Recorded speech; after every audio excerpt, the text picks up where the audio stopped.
উজনিত উগ্ৰপন্থীৰ কোটাঘাটৰ পিছতে গুৱাহাটীতো এতিয়া তৎপৰতা অৱলম্বন কৰা হৈছে। কটকটীয়া কৰি তোলা হৈছে জনতা ভৱনৰ নিৰাপত্তা ব্যৱস্থাটো।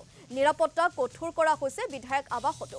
বিধানসভা চৌহদতো আৰক্ষীৰ নিৰাপত্তা বেষ্টনী। জনতা ভৱনত প্ৰৱেশ কৰা প্ৰতিজনকেই তন্নতন্নকৈ পৰীক্ষা কৰোৱা হৈছে।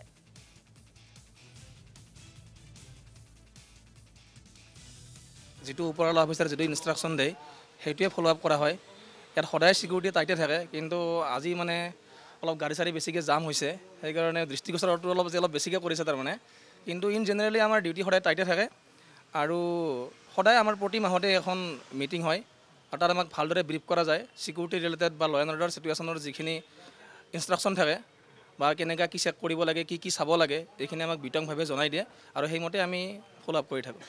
যোৱাকালি সেইটো ৰিগাৰ্ডিঙতো কথা কৈছে, সেনেকা যাতে ঘটনা দ্বিতীয়বাৰ নঘটে তাৰ কাৰণে ইয়াত সিকিউৰিটিটো বেছি টাইট কৰা হৈছে। পুলিচৰ বিভাগত হেৰি কৰি আছে ভাল, এইটো বেয়া পোৱা নাই আমি।